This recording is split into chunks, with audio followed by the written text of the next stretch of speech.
First of all, thanks Lucy for the introduction, and welcome everyone. It's lovely to see you all here today. So up on the slide, you'll see the 5 topics that we'll be talking about today. We're starting with what disclosure actually is, then when you will need to do it, how you can best prepare yourself for disclosure, whether it's possible to withhold documents, and finally our top tips, which will hopefully make your life easier in the event that you find yourself involved in litigation. So, what is disclosure? If you're a party to English court proceedings, the way that you prove your case or tell your story is either through witness evidence, so written statements and then cross-examination at trial, or through disclosure of documents. Both can impact whether a party wins or loses, but in our experience, judges are usually pretty heavily guided by disclosure because a document obviously says what it says.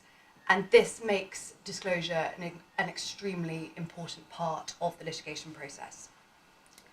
So as you'll see from the slide, there are actually 2 different elements to disclosure. The first part is the stating that a document exists, which is normally in the form of a written list, which will be prepared by your lawyers. And the second part, which is probably what people most likely think of when they think of disclosure, is the handing over those documents to another party for them to inspect. As I'm sure you're aware, the entire disclosure process can be pretty costly and pretty time consuming. The initial document gathering process will require a lot of input from you as the client, particularly in relation to a search for relevant documents. We as lawyers then review those documents for relevance and privilege and produce the list that I just spoke about. Now, because it's such an important part of the litigation process, whilst it's true that it is costly and it is time consuming, the outcome of a case very often turns on the documents. So many cases settle shortly before the disclosure stage or shortly thereafter. So, when will you need to give disclosure? Well, it used to be that you didn't have to think too much about disclosure until fairly far down the line of the proceedings, after you've had your first, after the parties have set out their legal case and you've had your first procedural hearing. But in January 2019, a new pilot scheme was introduced, which is still ongoing and applies to most of the cases in the business and property courts and the High Court where we tend to act. And this requires the parties to engage a lot more closely right from the outset. So as soon as you know that you're going to be a party to proceedings, you need to preserve all documents. That, in fact, isn't new, but the obligations, the practical steps that you need to take have become a little bit more onerous. So you need to suspend any document destruction processes, and then you also need to write to any third parties that might be holding documents on your behalf. So that could be subsidiary companies, it could be accountants, to expressly ask them not to destroy any documents that might be relevant to the dispute. Then a little bit further down the line, as you're preparing your pleadings, so if you're the claimant, your claim, if you're the defendant, your defence, you need to, when you file those documents, provide copies of all the key documents that you've relied on to prepare the case, and those documents that you believe your opponent needs to see in order to understand your pleading. So that's initial disclosure, and then we get to extended disclosure a little bit further down the line, and that's the fun bit for us, where we can start being a bit more creative in terms of thinking about what documents might your opponent have. So we're looking at the facts of the case, we're looking at the legal arguments, and we're going to try and drill down and hopefully ask some clever questions from the other side and ask them to produce documents that both will help prove our case and disprove their case.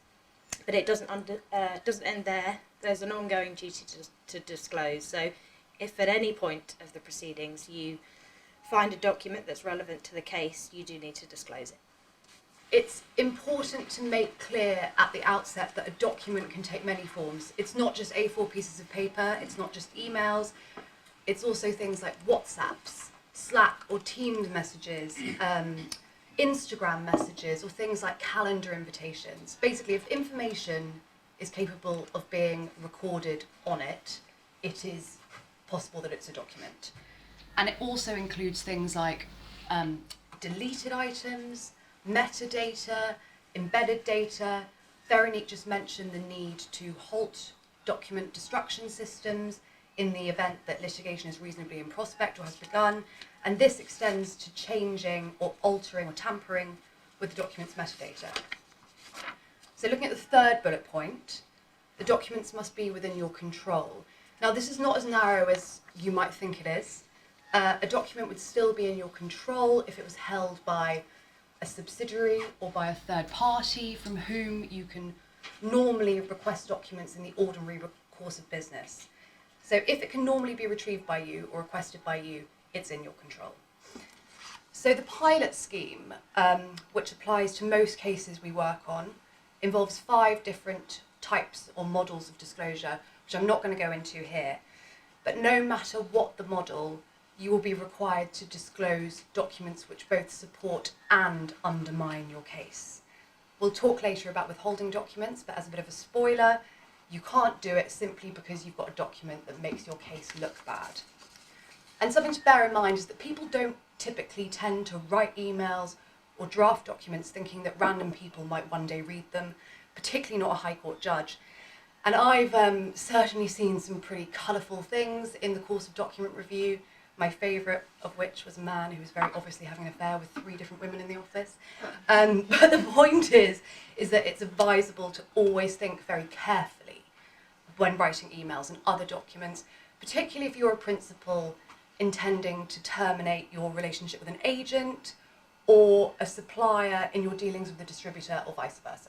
So how can you best prepare yourself for disclosure? Well, of course it's difficult to predict what the issues might be later down the line if you do find yourself in a dispute.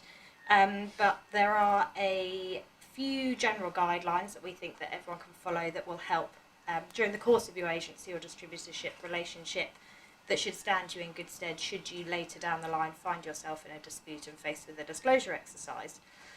So when parties fall out, the first thing we'll always look to, of course, is the commercial relationship. Sometimes that's all set out neatly in a single document and we can have a look at the terms and try and interpret them. Other times they'll be set out in a course of correspondence. Separate agreements might have been agreed orally, and then we might be looking at documents that help us to show a course of dealings.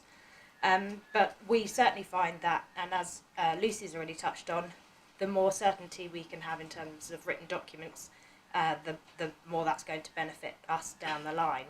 Therefore, keeping a paper trail becomes, really, really helpful, particularly when you sense that the relationship is turning sour.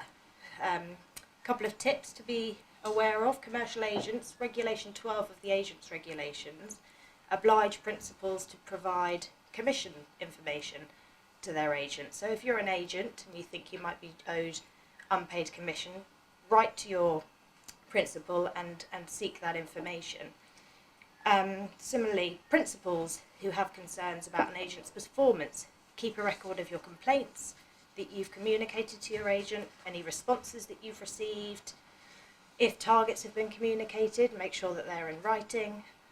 Conversely, if you're an agent and you've received complaints, keep a really clear record of the efforts that you've made, the meetings you've gone to, so you've got this neat file of documents in an ideal world that we can turn to later down the line. Distributors, you might be suspecting, for example, that others are supplying in your territory. Perhaps alarm bells are ringing because your supplier's been asking about your customer base. Ask questions in writing. Why do you want this information? And if you receive vague responses, press them on it, try and get as much down on paper as you can. Be forensic in your approach, it will pay off later down the line.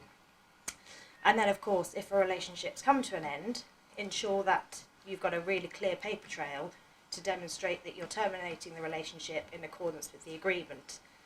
Principals, that becomes a little bit more complex. You also need to start, of course, thinking about the agent's regulations. The regulations provide for minimum notice periods. So are you meeting those minimum notice periods, or does the agreement provide for a shorter period? And then you could find yourself in a bit of trouble later down the line. And of course I would say this, but if any doubt, come and get some advice. So topic 4, can you withhold documents? And the answer is yes, you absolutely can, as long as that document is privileged. So what are privileged documents? Very, very high level overview. There are different types of privilege, but the main ones to remember for these purposes are legal advice privilege, which exists when there are confidential communications between a lawyer and a client, the dominant purpose for which is the giving and receiving of legal advice, and litigation privilege, which protects documents created confidentially for the dominant purpose of pending, reasonably contemplated or existing litigation to which the client is or may be a party. But it's our job to review the documents for privilege and advise you which ones are or which ones are not. A key thing to note is that you do still have to disclose the existence of privileged documents. It's just then the other side will be prevented from inspecting them. So what about commercially sensitive or confidential documents? Well, unfortunately, your duty to disclose trumps any duty of confidentiality. However, if part of the document is commercially sensitive and irrelevant to the issues in the case, then it may be possible to redact it, either certain paragraphs or pages. So what would happen if you don't comply with your disclosure obligations, and you withhold non-privileged relevant documents? So firstly, there could be cost sanctions. Secondly, the court could draw adverse inferences as to the content of those documents. So it would assume the worst case scenario for you. Or you could be found in contempt of court, which carries a prison sentence of up to 2 years. Realistically, that's unlikely to happen, and the punishment probably won't be that severe, but it's still important to be aware of the very serious consequences of non-disclosure. And finally, what do you do if you think your opponent is withholding documents? Well, in these circumstances, we can make an application for something called specific disclosure, which is when you apply to the court for an order compelling another party to disclose either certain documents or a category of documents. And if you're successful in any such application, then you should be able to retrieve a pretty hefty portion of your costs. So I will round off with our top tips. I think we've hammered home that keeping a paper trail is absolutely key. Please ensure all your key communications are recorded in writing. Please also think carefully before creating a new document. Will it help or hinder you later down the line? How will it be perceived by a judge? And of course, it's even more important to tread carefully when you are terminating a relationship. And finally, please don't tamper with or destroy documents. That includes metadata. We've seen all sorts of creative things be done with documents, but forensic analysts, IT people can, go back and perhaps question the date of a document. So it's far better for us to be able to attach a narrative to a document to explain it than to have to explain to a High Court judge why it's been destroyed or amended in suspicious circumstances. So on that note, we will pass over to Steve.